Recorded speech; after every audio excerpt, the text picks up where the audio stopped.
Hi friends, എൻ്റെ പേര് അതിൽ. Welcome to my channel. നമ്മളിൽ പലരും ഒരു തവണയെങ്കിലും DSLR യൂസ് ചെയ്തിട്ടുള്ളവരായിരിക്കും. നമ്മളുടെ DSLR പലപ്പോഴും ഫോട്ടോ എടുക്കുമ്പോൾ ഒന്നെങ്കിൽ ബ്ലറായി പോവുക, അല്ലെങ്കിൽ ഡാർക്കായി പോവുക, ഓവർ എക്സ്പോസ് ആയി പോവുക, അങ്ങനെ ഒരുപാട് പ്രശ്നങ്ങൾ വരാറുണ്ട്. ഈ പ്രശ്നങ്ങളൊക്കെ സോൾവ് ചെയ്യാനും ബേസിക്കായിട്ട് ചില ടിപ്പുകൾ ഞാൻ ഈ വീഡിയോയിൽ പറഞ്ഞുതരാം.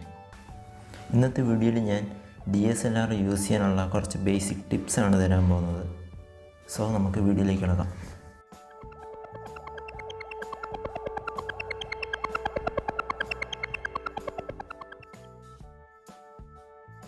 നമ്മൾ ക്യാമറ ആദ്യമേ കിട്ടിക്കഴിഞ്ഞാൽ ചെയ്യേണ്ടത് ക്യാപ്പ് റിമൂവ് ചെയ്ത ശേഷം നന്നായിട്ട് തുടച്ച് വൃത്തിയാക്കണം. ലെൻസിൻ്റെ ഗ്ലാസ് ഭാഗം നല്ല സോഫ്റ്റ് തുണിയോ മറ്റോ ഉണ്ട്, വല്ല ഡസ്റ്റോ സ്മഡ്ജ് മാർക്കോ മറ്റോ എന്തെങ്കിലും ഉണ്ടെങ്കിൽ നന്നായിട്ട് തുണിക്ക് തുടച്ചെടുക്കണം. ഇല്ലെങ്കിൽ ഫോട്ടോ എടുക്കുന്ന സമയത്ത് ആ സ്മഡ്ജ് കാരണം ഫോട്ടോയുടെ ക്വാളിറ്റി അത് ബാധിക്കും. അടുത്തതായി നമ്മൾ ശ്രദ്ധിക്കേണ്ട മറ്റൊരു കാര്യം എന്താണെന്ന് വെച്ചാൽ ക്യാമറയ്ക്കകത്ത് മെമ്മറി കാർഡ് ഇട്ടിട്ടുണ്ടോ ഇല്ലയോ എന്നുള്ളതാണ്. നമ്മൾ ചിലപ്പോൾ അത് ശ്രദ്ധിക്കില്ല. നമ്മൾ ഫോട്ടോ ഷൂട്ട് ചെയ്യും, പക്ഷേ അത് കാർഡിൽ റെക്കോർഡാവില്ല. അങ്ങനെ നമുക്ക് ഫോട്ടോസ് മിസ്സാവാൻ ചാൻസ് ഉണ്ട്. അതുകൊണ്ട് നമ്മൾ ക്യാമറ കിട്ടിക്കഴിഞ്ഞാൽ എപ്പോഴും കാർഡുണ്ടോ ഇല്ലയോ എന്ന് ടെസ്റ്റ് ചെയ്യണം. നമ്മളെല്ലാവരും സാധാരണ ക്യാമറ കിട്ടിക്കഴിഞ്ഞാൽ ഓട്ടോ മോഡിലിട്ടാണ് ഫോട്ടോ എടുക്കാറ്. ക്യാമറയെ പറ്റി വലിയ ധാരണ ഇല്ലാത്തതുകൊണ്ടും യൂസ് ചെയ്യാൻ എളുപ്പമുള്ളതുകൊണ്ടാണ് നമ്മൾ ഓട്ടോ മോഡ് പ്രിഫർ ചെയ്യുന്നത്. നല്ല ലൈറ്റുള്ള സമയത്ത് ഓട്ടോ മോഡ് യൂസ് ചെയ്യുന്നുണ്ട്, വലിയ കുഴപ്പമില്ല, നല്ല ഫോട്ടോസ് കിട്ടും. പക്ഷേ ചില ലൈറ്റ് കുറഞ്ഞ സിറ്റുവേഷൻസിൽ ഓട്ടോ മോഡ് ഇട്ടാൽ നമ്മുടെ ഫോട്ടോസിനെ അത് ബാധിക്കും. ഈ ഷട്ടർ സ്പീഡ് എന്താണ്, ഷട്ടർ സ്പീഡ് ചേഞ്ച് ചെയ്യുന്നതുകൊണ്ട് ഫോട്ടോയിൽ വരുന്ന മാറ്റം എന്താണെന്ന് ഞാൻ പറയാം. നമ്മളിപ്പോൾ നോർമൽ ഓട്ടോ മോഡിൽ ഇടുകയാണെങ്കിൽ അത് തനിയെ ഒരു ഷട്ടർ സ്പീഡ് സെലക്ട് ചെയ്യും. ഈ ഷട്ടർ സ്പീഡിനെ ഒരു ഫ്രാക്ഷനായിട്ടാണ് കാണിക്കുന്നത്, 1/200 അങ്ങനെ.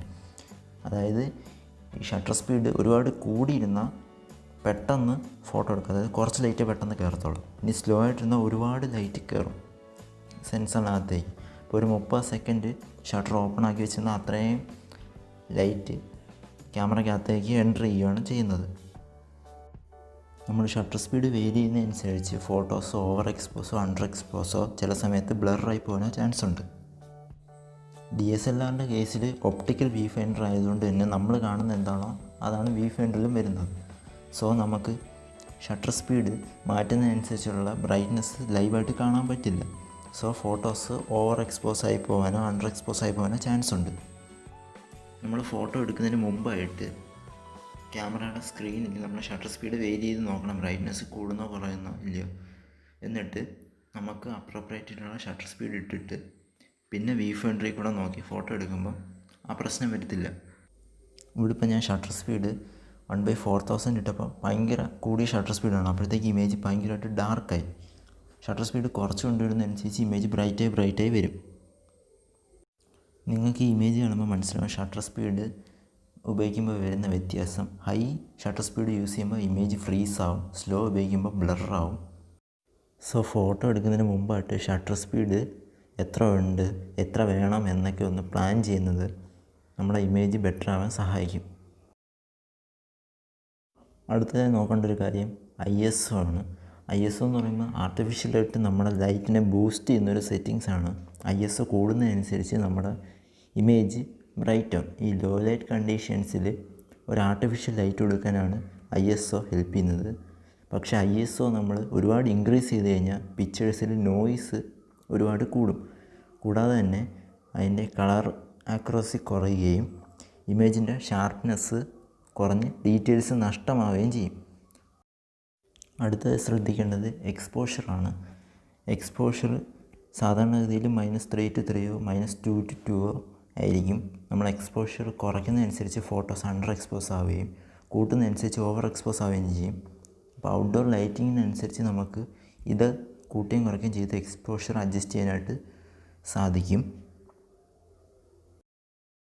അടുത്തത് ശ്രദ്ധിക്കേണ്ട ഒരു കാര്യം എന്താണെന്ന് വെച്ചാൽ അപ്പർച്ചറാണ്.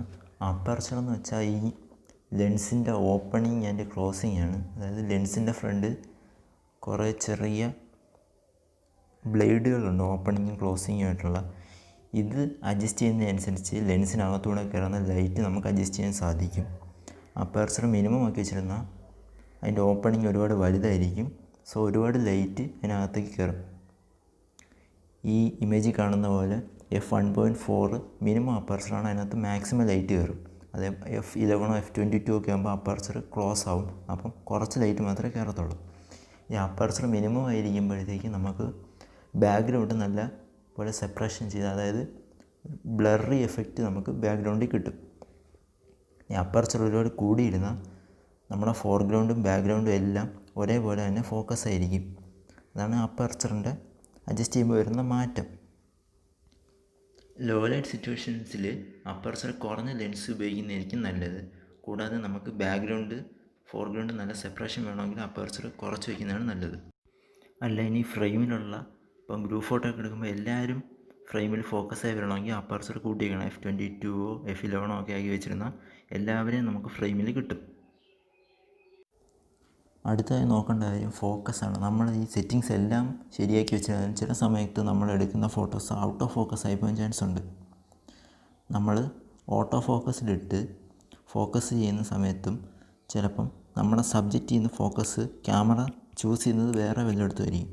സോ നമ്മൾ ഫോക്കസ് ചെയ്തതിന് ശേഷം അതിനകത്ത് ക്യാമറയിൽ മാഗ്നിഫൈ ബട്ടൺ കാണും. മാഗ്നിഫൈ ബട്ടൺ ഞെക്കിയിട്ട് ഒന്ന് ഡിജിറ്റലായിട്ട് ഫോട്ടോ സൂം ചെയ്യണം. സൂം ചെയ്തിട്ട് നമ്മുടെ ലെൻസിൻ്റെ റിങ് മൈക്രോ ആയിട്ട് അഡ്ജസ്റ്റ് ചെയ്ത് ഫോക്കസ് നമ്മുടെ സബ്ജക്റ്റിലാണെന്ന് ഉറപ്പ് വരുത്തണം. ചില കേസിൽ നമുക്ക് ഓട്ടോ ഫോക്കസ് വെച്ച് ഫോട്ടോ എടുക്കാൻ പറ്റുന്നില്ലല്ലോ. ഉദാഹരണത്തിന് ഈ മാക്രോ ഇൻസെക്റ്റിനെയൊക്കെ എടുക്കുന്ന സമയത്ത് നമുക്ക് ഓട്ടോ ഫോക്കസ് റിലീവ് ചെയ്യാൻ പറ്റില്ല. അങ്ങനെയുള്ള കേസിൽ നമ്മൾ മാനുവൽ ഫോക്കസ് സ്വിച്ച് ചെയ്തിട്ട് മാനുവലായിട്ട് ലെൻസിൻ്റെ റിങ് അഡ്ജസ്റ്റ് ചെയ്ത് ഫോക്കസ് ചെയ്യുന്നതായിരിക്കും നല്ലത്. അപ്പോൾ ക്യാമറ ഒരിടത്ത് ഫിക്സ് ചെയ്ത് വെച്ചിട്ട് മാനുവലായിട്ട് ഫോക്കസ് ചെയ്ത് ഫോട്ടോ എടുത്തു കഴിഞ്ഞാൽ നമുക്ക് കറക്റ്റ് സബ്ജക്റ്റിൽ ഷാർപ്പായിട്ട് ഫോക്കസ് കിട്ടുകയും ചെയ്യും. നമ്മുടെ ഇമേജസ് ഔട്ട് ഓഫ് ഫോക്കസായി പോകത്തുമില്ല.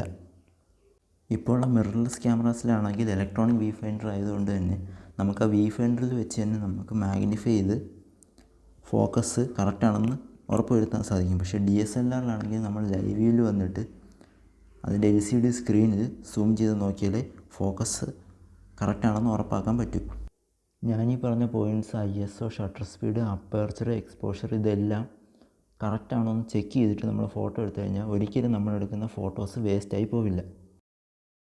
അടുത്ത തവണ നിങ്ങളുടെ കയ്യിലൊരു DSLR കിട്ടുകയാണെങ്കിൽ ഈ കാര്യങ്ങളൊക്കെ ഒന്ന് ശ്രദ്ധിച്ച് ഫോട്ടോ എടുത്താൽ തീർച്ചയായും നിങ്ങൾക്ക് ഇമ്പ്രൂവ് ചെയ്യാൻ സാധിക്കും.